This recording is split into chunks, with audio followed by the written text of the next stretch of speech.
1절까지의 말씀 한 절씩 교독합니다. 내가 여호와께 피하였거늘 너희가 내 영혼에게 새같이 내 산으로 도망하라 함은 어찌함인가.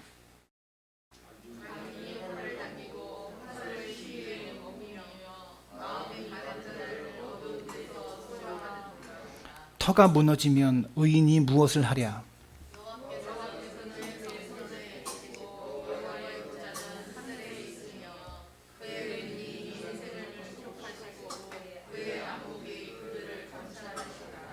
여호와는 의인을 감찰하시고 악인과 폭력을 좋아하는 자를 마음에 미워하시도다.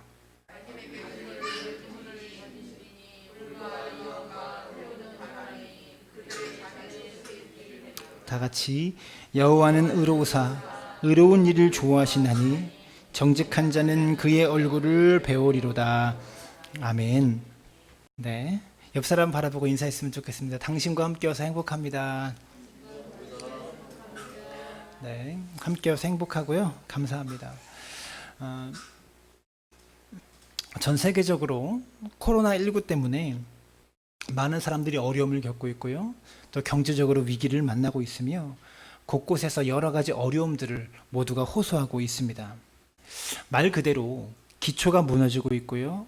곳곳에서 삶의 기반들이 흔들리고 있는 것이 오늘의 현실이다라는 거죠. 예전에는 당연하게 생각했던 일들이 여러분 지금은 다 흔들리고 있는 시대에 저 여러분이 살아가고 있다는 겁니다.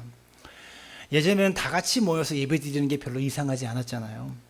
하지만 지금은 함께 모여서 예배드리는 일조차도 어려운 시대 속에 살고 있어요. 저희 교회도 1부와 2부로 나눴다가 오늘 추수감사 주일이어서 이렇게 함께 예배드리려고 했는데 여의치 않더라고요. 어저께 또 200명이 넘어갔고 오늘은 또 얼마나 나오는지 모르겠는데 그런 상황들을 보니까 함께 모여서 예배드리는 게 무섭고 두려운 그런 시대 속에 살고 있습니다. 학생들이 학교 가서 공부하는 것도 할 수 없어서 인터넷으로 수업을 듣는 특수한 상황 속에 지금 놓여 있죠. 이러한 여러 가지의 어려운 일을 통해서 우리는 우리의 생활의 기초가 무너져 있고요. 삶의 기초가 무너져 있습니다. 이렇게 우리의 기초가 무너져 있을 때 우리 예수 믿는 사람들은 어떻게 해야 될 것인가? 이 질문을 던지고 있는 것이 오늘 본문의 이야기다라는 말입니다. 오늘 시편 11편 3절을 보시면 이렇게 말합니다. 3절 함께 읽을까요? 터가 무너지면 의인이 무엇을 하랴. 즉 지금처럼 이렇게 땅의 기반들, 우리의 삶의 기반들, 가장 기본적이고 기초적인 삶의 질서들이 다 무너져 버릴 때, 이럴 때 의인들은, 예수 믿는 우리들은 어떻게 해야 되는가? 성경이 이것을 오늘 말해주고 있다는 겁니다. 이 질문에 대한 대답을 우리가 함께 살펴볼 텐데 7절 말씀은 이렇게 말합니다. 여호와는 의로우사 의로운 일을 좋아하시나니 정직한 자는 그의 얼굴을 배우리라. 여기서 의롭다라는 말은요, 옳다라는 말이죠. 즉 이렇게 터가 무너질 때 하나님께서 성도들에게 원하시는 것은, 하나님께서 의인들에게, 예수 믿는 저 여러분들에게 원하시는 것은요, 옳은 일을 하라는 겁니다. 의로운 일을 하라는 겁니다. 터가 무너진 이런 상황에서 여러분, 여기서 우리는 중요한 사실 한 가지를 발견합니다. 우리는 자꾸만 뭔가 대단한 일을 하려고 합니다. 그래서 업적을 쌓고 대단한 일을 해야지만 하나님이 좋아하시고 뭔가 판을 바꿀 수 있고 환경을 급변시킬 수 있는 대단하고 큰 일을 해야지만 하나님이 기뻐하신다라고 생각하죠. 그러나 성경은 우리에게 크고 대단한 일을 하라고 말하지 않고요, 늘 옳은 일을, 바른 일을, 하나님이 기뻐하시는 일을, 정직한 일을 하라고 권면하고 있어요.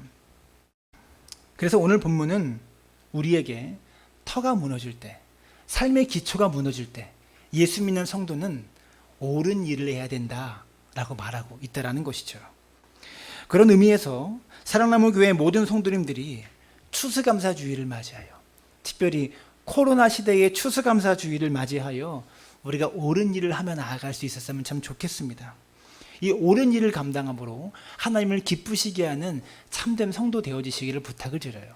오늘 말씀의 제목이 무엇입니까? 코로나 시대에도 감사해야 되나요? 맞습니다. 이런 코로나 시대에도 감사해야 됩니다. 여러분의 소득이 없고 소득이 줄어들고 여러 가지 삶의 어려움이 가득해도 우리는 감사해야 되는 것이죠. 오늘 말씀을 통해서 이 코로나 시대의 모두가 감사함으로 우리의 신앙과 믿음이 회복되는 복된 시간 되었으면 좋겠습니다. 오늘 이 말씀을 우리가 다루기에 앞서서 우리가 먼저 인정하고 시작해야 될 것이 있습니다. 그것은 무엇입니까? 하나님께서 온 우주 만물을 다스리고 계시다라는 겁니다. 온 우주 만물을 하나님이 통치하시고 다스립니다. 온 우주 만물을 창조하셨고 지금도 다스리고 계시는 분이 우리 하나님이시다라는 거죠. 그러면 자연스럽게 이런 질문이 생기죠. 그럼 하나님이 왜 코로나19와 같은 사태를 허락하셨는가? 하나님이 다스리시는데 왜 코로나를 우리에게 주셨는가? 라는 질문을 던지게 되는 거죠. 어떤 이유 때문에, 무슨 목적으로 이런 재난을, 이런 질병을 우리에게 허락하셨는가? 라는 질문을 던지게 된다는 말입니다. 우리가 잘 아는 대로 하나님께서 이 세상을 창조하실 때, 자연 만물을 만드실 때 하나님이 보시기에 좋았다라고 말씀합니다. 무슨 말입니까? 하나님께서 보시기에 좋은 세상을 하나님 스스로 만드셨다는 거예요. 근데 문제가 무엇입니까? 하나님 보시기에 참 좋았는데 인간의 범죄로 말미암아 죄가 이 세상에 들어왔고요. 그 죄의 결과로 인해서 고통이 이 땅 가운데 찾아왔다라는 거죠. 그래서 이 땅에 펼쳐지는 아픔, 질병, 수고, 고통, 이 모든 온갖 고난과 재난들이 다 죄의 결과라는 겁니다. 지난번에 설교했지만 그 좁은 공간 안에 닭이 2-3마리가 갇혀가지고요. 인간이 먹을 계란을 평생을 낳다가 고기로 쓰입니다. 여러분, 하나님께서 닭을 창조하셨을 때 자연을 뛰놀라며 자연을 돌아다니면서 닭에게도 너의 삶을 누려라고 주신 하나님의 자유가 있지 않겠습니까? 물론 만물의 영장인 인간에게 자연을 지배하고 다스리고 경작할 권한을 주셨지만 그들의 자유를 빼앗아가면서 막 자기 인간들 마음대로 교배시키면서 닭장 안에 집어넣어서 더 많은 닭을 생산하고 더 많은 계란을 생산하기 위해서 그렇게 철장 안에 가둬놓습니다. 단지 인간의 먹을거리를 위해서 A4 용지 되는 조그만 철창 안에 자연에 있는 사형 고양이를 잡아다가 우리 안에 가두고 평생 커피콩만 먹게 합니다. 왜요? 그 고양이가 똥을 싸면 그 커피가 질 좋은 커피가 돼요. 그래가지고 그 커피를 마시면 그렇게 커피 맛이 좋다고 그래가지고요. 인간의 욕심 때문이죠. 그리고 필요 없어지면 그 고양이를 식용으로 내다 팝니다. 그렇게 인간에게 온 전염병의 사스라고 제가 말씀드렸습니다. 원인이 뭡니까? 인간의 욕심 때문이에요. 우리가 식탁 앞에서 버리는 고기 반찬만 나오면 한 젓가락 더 가져가고 싶은 식탁 앞에서 버리는 그 식탐이 축산업을 발전시키고요. 축산업자들은 돈에 대한 욕심으로 더 많은 동물들을 인공적으로 교배시켜서 많은 생명을 자기 맘대로 태어나게 만들고 그 동물을 우리 안에 가두고 다 인간이 먹을 고기로 생산합니다. 이게 다 우리 욕심의 결과라는 거죠. 왜 인간 편하라고 만든, 우리가 편리하기 위해서 만든 플라스틱과 비닐봉지 때문에 바닷속에 있는 생물들이 다 죽어가야 합니까?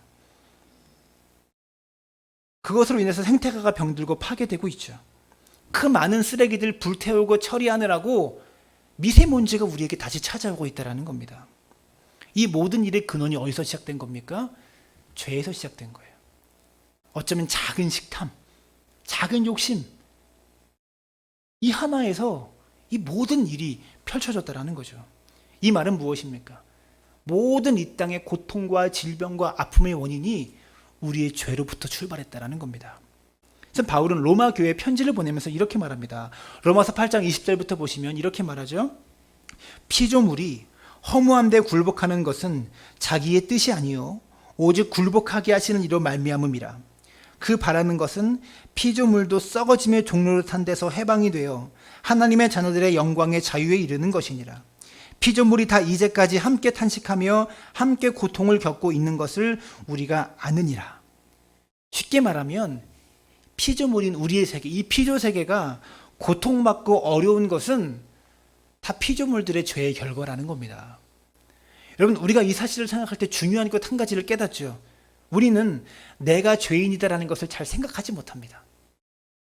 여러분, 사실 여러분이 재활용품을 버릴 때 박스 비닐 안 뜯고 버리고 플라스틱에 붙어있는 비닐 제대로 안 뜯고 버리고 이 모든 것이요 아토피의 원인으로 우리에게 다가와요. 암의 원인으로 우리에게 다가와요. 우리는 우리가 죄인이라는 사실을 깨닫지 못하면서 마구 행동합니다. 이런 재난이 올 때마다 재난을 통해서 하나님은 우리 자신이 하나님 앞에 죄인임을 깨달으라고 말씀하시는, 그래서 주시는 재난임을 우리가 기억했으면 좋겠어요. 재난이 올 때마다 하나님께서 우리에게 말씀하시는 거예요. 너희 죄 때문이야. 네가 죄인이야. 인간들 너희가 죄인이야 라고 하나님께서 우리에게 경종을 울리시고 말씀하는 것이라고요. 예수님께서도 유대인들에게 이런 재난과 재앙 가운데 있을 때 먼저 자신을 회개하라고 그렇게 권면하십니다. 누가복음에 보면 이런 말씀이 나와요. 누가복음 13장 1절부터 5절까지 말씀인데요. 제가 설명하면서 읽어보겠습니다. 1절을 먼저 보세요. 그때 마침 두어 사람이 와서 빌라도가 어떤 갈릴리 사람들의 피를 그들의 제물에 섞은 일로 예수께 아뢰니. 빌라도가요, 성전에서 사람의 피를 제물에 섞은 일이 있어요. 그러니까 어떻게 섞었겠어요? 사람을 죽여가지고요, 자신이 바치는 제물에 그 사람의 피를 섞어서 바친 거예요. 잔인하죠. 끔찍한 학살이죠. 그 사건을 가지고 지금 사람들이 예수님께 아뢰고 있는 거예요. 계속해서 2절입니다. 대답하여 이르시되 너희는 이 갈릴리 사람들이 이같이 해받음으로 다른 모든 갈릴리 사람보다 죄가 더 있는 줄 아느냐? 너희에게 이르노니 아니라. 너희도 만일 회개하지 아니하면 다 이와 같이 망하리라. 1절의 내용이 뭐였어요? 빌라도가 사람을 죽여가지고 자신이 바치는 성전의 제물에 사람의 피를 섞어서, 동물의 피와 함께 섞어서 제물을 바쳤다고요.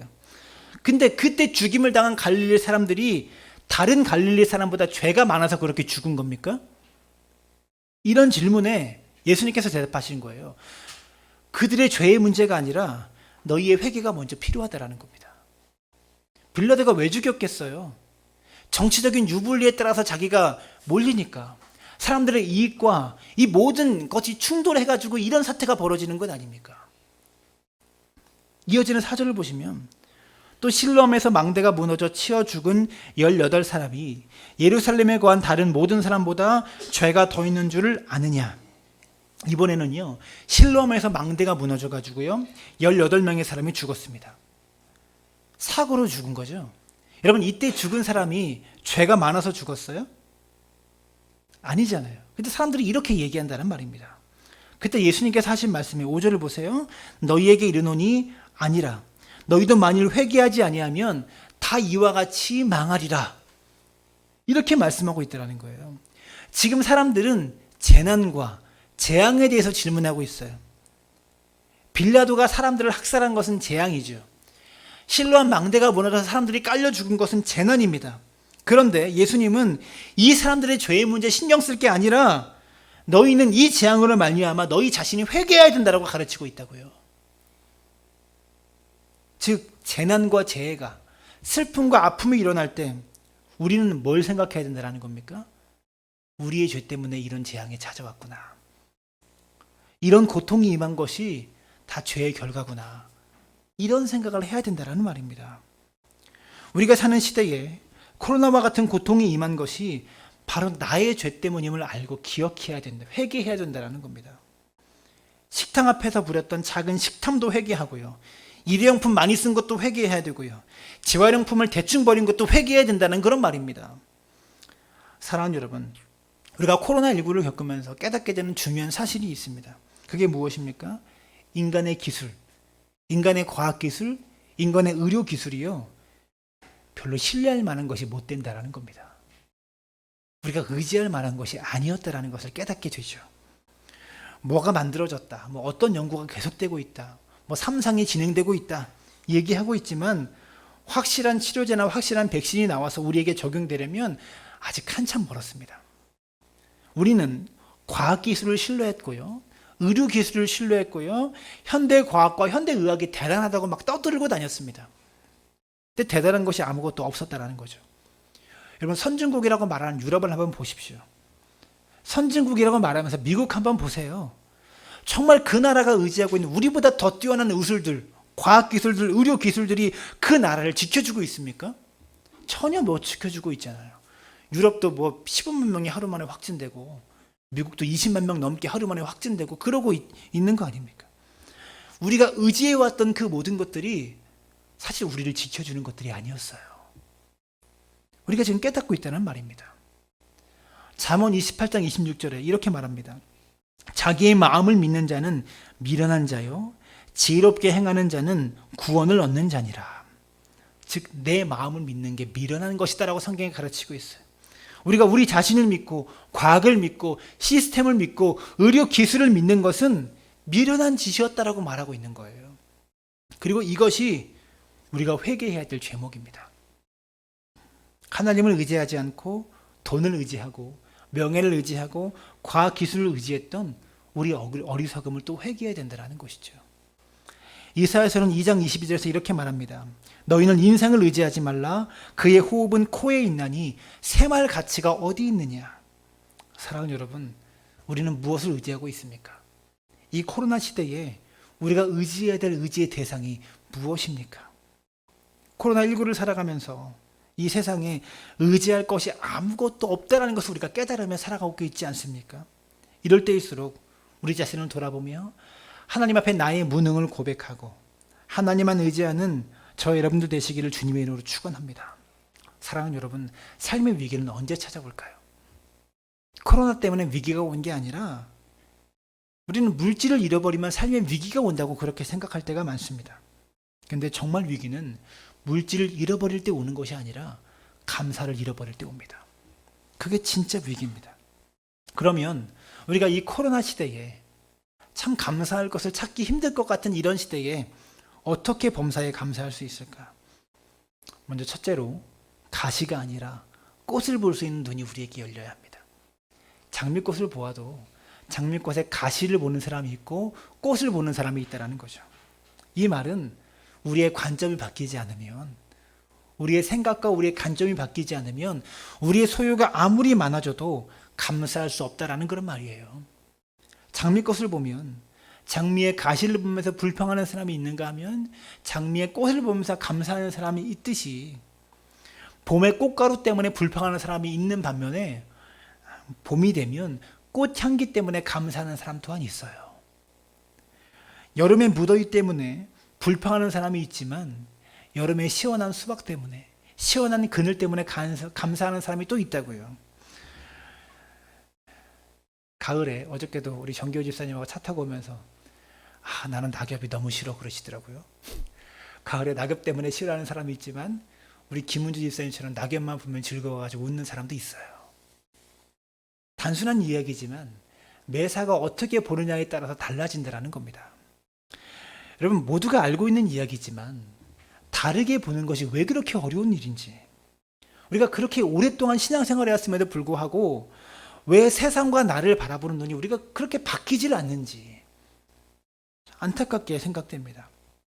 불평은 습관입니다. 그리고 감사도 습관입니다. 불평하는 사람의 문제가 무엇이냐면 그 사람은 혼자만 불행해지는 게 아니라 주변 사람들까지도 같이 불행해지게 만든다는 거예요. 불평하는 사람 주변에 있으면 그 불평이 전염됩니다. 이런 말이 있죠. 고양이가 많다고 불평하면 조금 있다가 생쥐가 많다고 불평하게 될 것이다. 정말 그렇습니다. 홍해가 이스라엘 백성을 막았었을 때 우리가 다 죽게 되었습니다라고 모세를 원망할 때 모세 한 사람은 그들 가운데서 이제 우리는 하나님의 더 큰 구원을 보게 될 것이다라고 모세가 선포합니다. 모세는 전혀 다른 관점에서 인생의 큰 문제인 홍해를 바라보고 있다는 거예요. 이스라엘 백성들이 골리앗을 대면했을 때 우리가 골리앗을 어떻게 이기느냐라고 다들 두려워 떨었지만 어린 다윗은 골리앗을 거인으로 본 게 아니라 거인이기 때문에 물맷돌을 돌을 던지면 더 잘 맞잖아요. 큰 관역이다라고 생각하고 달려간 거예요. 여러분, 보는 관점에 따라서 완전히 다를 수 있다는 것이죠. 감사하다라는 말, 감사합니다라는 말이 땡큐죠. THANK, 땡스입니다. 여러분, 이 단어가 무슨 단어에서 파생되는지 압니까? think라는 단어에서 파생됐어요. THINK, 생각하다. 즉, 땡스는 think에서 나온다는 겁니다. 감사는 생각에서 나온다는 말이에요. 우리가 생각하면 감사할 수 있는 겁니다. 감사의 부재는 생각의 부재예요. 생각이 없으니까. 우리가 정말 생각해야 되는 것은 무엇입니까? 예수 그리스도의 십자가와 부활, 그리고 재림입니다.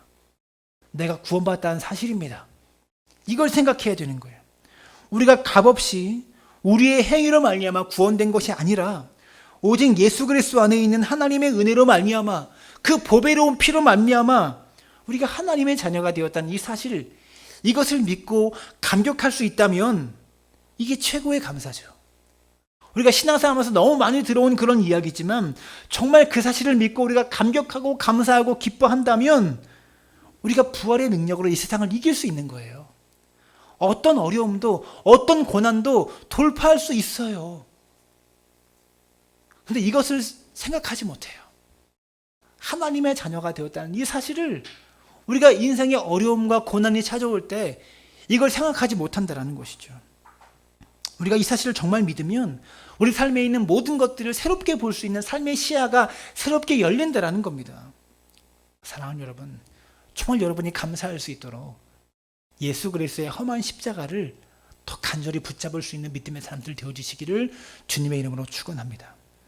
두 번째, 이 코로나 시대에 우리가 어떻게 감사할 수 있을까? 두 번째로 작은 것에 감사할 줄 알아야 된다는 겁니다. 여러분, 선물을 자녀들에게 주다 보면 작은 건데도요, 넙죽넙죽 받으면서 고맙습니다, 감사합니다 하는 자녀들이 있어요. 근데 정말 좋은 거를 줘도 별로 시큰둥하는 그런 자녀들도 있습니다. 사람도 마찬가지입니다. 작은 것을 줘도 감사하다고 인사하는 사람이 있고요, 큰 것을 줘도 별거 아닌 것처럼 시큰둥한 사람이 있어요. 여러분, 사람은 은혜는 물의 색이고요, 원수는 돌의 색인데요. 예수님께서 문둥병자 10명을 고쳐주셨는데요, 감사하는 사람이 몇 명 있었습니까? 한 명 있었어요. 10명을 고쳐줬는데, 나병 환자 10명을 고쳐줬는데 한 명만 감사했다는 겁니다. 여러분, 예수님이 그 사람들한테 뭐 사례 좀 가져와라라고 했나요? 그것도 아니죠. 말로만 감사합니다 하면 되는데 그걸 못해요. 감사가 돈 드는 것도 아닌데. 이 9명은 은혜를 어디다 새긴 겁니까? 물에 새긴 거예요. 물에 은혜를 새기면 그게 새겨져요. 근데 원수는 돌에 새깁니다. 평생 잊지 않습니다. 올 한 해 여러분 살아오시면서 여러분에게 참 감사하게 대해주셨던 분들이 많이 있으실 거예요. 그들이 해줬던 감사의 제목들을 여러분 물에 새기셨습니까? 돌에 새기셨습니까? 우리가 감사할 일을 돌에 새겨야 되는 겁니다. 올 한 해 살아오시면서 의도하지 않게 우리의 마음에 불편함을 주셨던 분들이 있을 것이고, 또한 우리도 누군가에게 그런 불편함을 주었었던 적이 분명히 있을 겁니다. 사람에게 가장 큰 저주는 무엇인가? 그것은 목마름이 아니라 감사하는 마음이 생기지 않는 메마름이다라고 말합니다. 인생의 가장 큰 저주는 목마름이 아니라 메마름이에요. 여러분, 감사가 메마르지 않게 되기를 주님의 이름으로 축원합니다. 목마름은 우리 인생에 큰 동기를 주고 꿈을 주고 도전을 줍니다. 그런데 메마름이 왜 생기는 줄 아세요? 가장 큰 이유는 욕심 때문입니다. 이스라엘 백성들이요, 광야에서 처음 만나를 먹을 때 이스라엘 백성들의 반응이 무엇이었냐면 꿀 섞인 과자 같다, 너무 맛있어서. 또 하나님께 감사하는 마음으로 꿀 섞인 과자 같다라고 이야기합니다. 근데 나중에 민수기 11장 8절을 보시면 기름 섞인 과자 같다라고 불평합니다. 못 먹겠다는 거예요. 인간이 이렇습니다.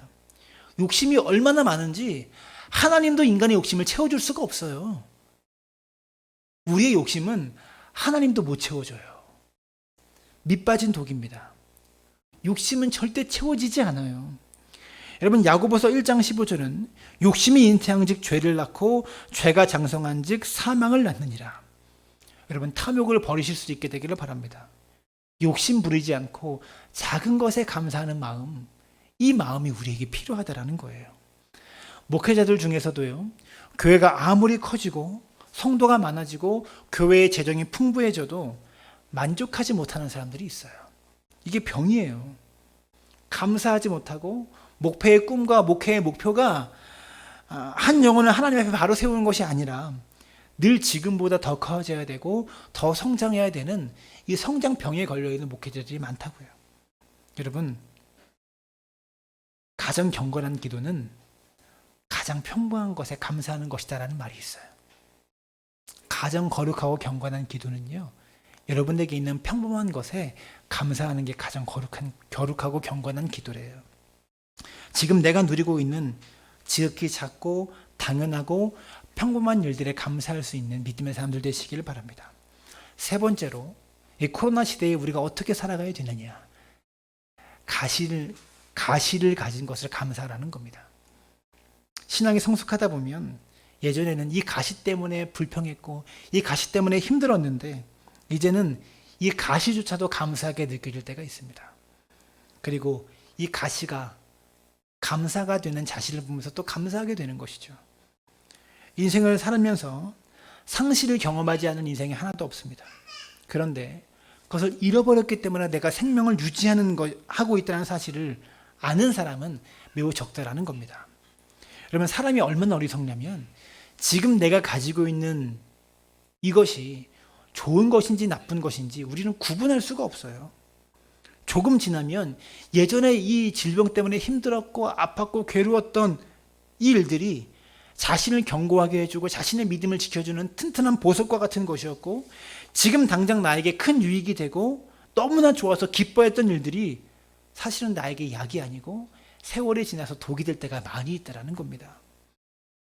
오늘 이 추수감사주의를 맞이하여서 저와 여러분이 감사하지 못했던 가시가 있다면 그 가시를 감사로 만들 수 있게 되기를 바랍니다. 다윗을 보면요, 왕궁에서 드렸던 아름다운 찬양시보다 다윗의 찬양시의 백미는요, 다윗이 사울을 피해서 캄캄한 동굴에 있었을 때 그때 다윗의 찬양시가 절정에 이르러요. 아들에게 압살롬에게 나라를 빼앗겨서 다윗이 피난 갔을 때 그때 다윗의 찬양시가 백미입니다. 욥은 어땠습니까? 모든 것을 잃어버리고 정말 소중한 열자나를 다 잃어버렸을 때 어떻게 고백합니다? 주신 자도 여호와시오 취하신 자도 여호와시니 여호와의 이름이 찬송을 받으실지로다. 이 멋진 고백이 욥의 가장 어렵고 힘들었을 때 나온 고백입니다. 여러분, 우리 모두가 욥의 찬양을 할 수 있게 되기를 바라요. 하박국 선지자는 하박국 3장 17절부터 이렇게 말합니다. 비록 무화과 나무가 무성하지 못하며 포도나무에 열매가 없으며 감람나무에 소출이 없으며 밭에 먹을 것이 없으며 우리의 양이 없으며 외양간에 소가 없을지라도 나는 여호와로 말미암아 즐거워하며 나의 구원의 하나님으로 말미암아 기뻐하리로다. 하박국은요, 먹을 것이 없었습니다. 재물이 없었기 때문에 재물을 드릴 수도 없었습니다. 그렇지만 하박국은 재물을 가지고 제사를 드릴 수 없었지만 감사로 제사를 드렸습니다. 이게 최고의 재물이고 최고의 예배라는 것이죠. 하나님께서 저와 여러분을 이 세상에 보내신 것은 이 땅을 살면서 보석을 찾으라고 보내신 게 아닙니다. 우리는 이 땅에 있는 보석 찾기에 급급합니다. 그런데 하나님께서 우리 이 땅에 왜 보내셨냐면 우리가 하나님의 인격과 성품을 닮은 보석 되라고 이 땅에 보내신 거예요. 보석을 찾으라고 이 땅에 우리가 있는 게 아니라 우리 자신이 보석이 되라고 하나님이 이 땅에 우리를 보내셨다고 해요. 마지막으로 이 코로나 시대에 어떻게 감사해야 되냐면 이 감사를 세상과 나누어야 합니다. 마태복음 5장 16절을 한번 볼까요? 이렇게 말합니다. 함께 읽습니다. 시작. 이같이 너희 빛이 사람 앞에 비치게 하여 그들로 너희의 착한 행실을 보고 하늘에 계신 너희 아버지께 영광을 돌리게 하라. 너희의 착한 행실을 세상에 비치게 하라라고 말씀하고 있다는 거예요. 그런데 이 말씀의 앞뒤 문맥을 살펴보면 분명히 너희의 착한 행실을 세상에 비치라고 말씀하고 있죠. 근데 앞뒤 문맥을 잘 살펴보면 환난 받을 때, 핍박 받을 때, 어려울 때 착한 행실로 하나님께 영광을 돌리라고 가르치고 있어요. 5장 11절부터 읽어볼까요? 4절 위부터인데요. 이렇게 말합니다. 나로 말미암아 너희를 욕하고 박해하고 거짓으로 너희를 거슬러 모든 악한 말을 할 때에는 너희에게 복이 있나니 기뻐하고 즐거워하라. 하늘에서 너희의 상이 큼이라. 너희 전에 있던 선지자들도 이같이 박해하였느니라. 너희는 세상의 소금이니 소금이 만일 그 맛을 잃으면 무엇으로 짜게 하리요. 후에는 아무 쓸데없어 다만 밖에 버려져 사람에게 밟힐 뿐이니라. 너희는 세상의 빛이라. 산 위에 있는 동네가 숨겨지지 못할 것이요. 무슨 말이냐면 그리스도인의 삶에는 환난과 핍박과 어려움이 있지만 그리스도인은 이 세상의 소금이고 이 세상의 빛이기 때문에 이 세상 가운데 착한 행실로 하나님께 영광을 돌려야 된다는 결론이에요. 본문은 핍박을 이야기하고 있습니다. 질병으로 힘들든 고난으로 힘들든 코로나와 같은 재앙으로 힘들든 간에 상관없이 시대가 어렵고 힘들 때 그리스도인의 할 일은 무엇인가? 세상의 빛과 소금이 되어서 이 세상을 밝히는 일을 우리 그리스도인이 해야 된다라고 성경이 가르치고 있다는 거예요. 베드로는요, 베드로전서 2장 12절에서 이렇게 말하고 있어요. 너희가 이방 중에서 행실을 선하게 가져 너희를 악행한다고 비방하는 자들로 하여금 너희 선한 행실을 보고 오시는 날에 하나님께 영광을 돌리게 하려 함이라. 세상이 우리를 보고 비방해요. 교회를 보고 온갖 비방을 합니다. 교회가 악하다고, 교회가 이기적이다고 비방을 합니다. 그때 우리는 뭘 해야 된다는 말입니까? 세상에 선한 일을 해야 된다라고 말하고 있다는 거예요. 여러분, 코로나19로 인해서 세상의 교회를 비난하잖아요. 손가락질 하잖아요. 이럴 때 우리가 뭘 해야 됩니까? 세상을 향해서 선한 일을 나누고 베풀고 섬기는 일을 실천해야 된다는 거예요. 이렇게 사랑의 쌀 가져와서 독거노인들, 어르신들, 교단 내에 힘들어하는 성도들, 교회들, 고어원들 섬기고 돕는 일에 우리가 최선을 다해야 된다는 겁니다. 그것이 추수감사주일에 우리가 해야 될 일이라는 것이죠. 바울은 디도에게 보내는 편지에서 이렇게 말합니다. 디도서 2장 14절인데요. 그가 우리를 대신하여 자신을 주심은 모든 불법에서 우리를 속량하시고 우리를 깨끗하게 하사 선한 일을 열심히 하는 자기 백성이 되게 하려 하심이라. 뭐라고 말씀합니까? 예수님이 우리를 구원하신 이유는요, 우리를 불법에서 건져주시고 속량하시고 깨끗하게 하실 뿐 아니라 우리로 하여금 선한 일을 열심히 하는 자기 백성이 되게 하시려고 우리를 구원하셨다는 거예요. 따라서 우리가 구원받은 것은요, 구원받은 것으로 끝나는 게 아니라 이 힘들고 어려운 코로나19 시대 속에서 이 어려운 세상 가운데 선한 일을 하고 사랑을 베풀고 나누고 섬기는 삶을 살아가는 그런 믿음의 사람들 되셔야 된다는 겁니다. 사랑하는 여러분, 코로나19로 터가 무너져 있는 이 상황 속에서 정말 우리가 옳은 일을 할 수 있게 되기를 바랍니다. 정직한 일, 바른 일, 예수 믿는 사람 이 일을 하라고 세상에 보내신 겁니다. 마지막 때에 어려운 세상에서 여러분 감사의 조건이 더 풍성해지기를 바라고요. 이 어려운 상황 속에서 더 옳은 일을, 더 바른 일을 해나갈 수 있는 믿음의 사람들 되어지시기를 주님의 이름으로 축원합니다.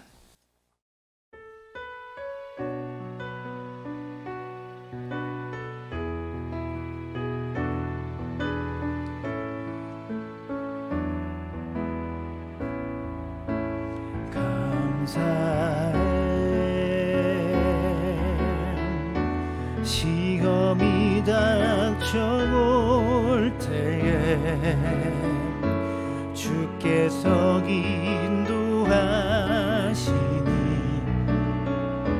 두려움 없네. 모두 감사해. 절망 속에서 새 힘을 새로운 용기 주시니 승리하리라.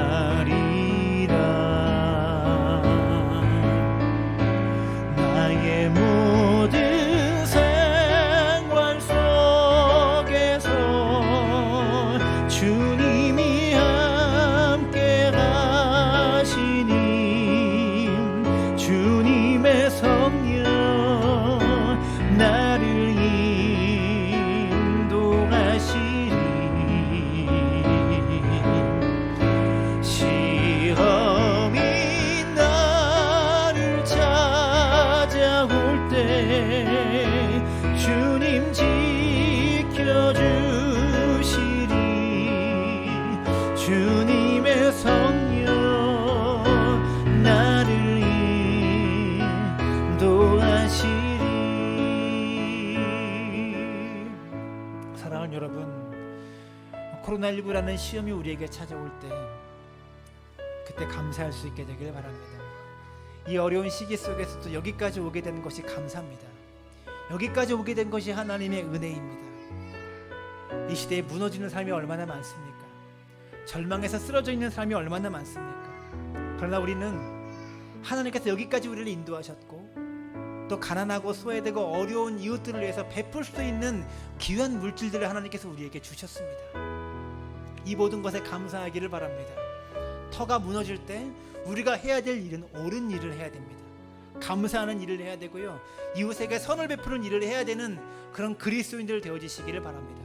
함께 기도할 때 우리에게 주신 것들에 감사하며 더 많은 것들을 이웃과 함께 나눌 수 있는 그런 교회 될 수 있도록 붙잡아 달라고, 그런 우리의 삶이 될 수 있도록 하나님 붙잡아 달라고 우리의 마음을 담아서 함께 기도하며 나아갑니다. 살아계신 아버지 하나님, 주께서 역사하시고 함께 하시기를 간절히 소망하며 원합니다. 하나님의 도우심과 하나님의 은혜로 우리를 여기까지 인도하신 하나님의 감사를 드립니다.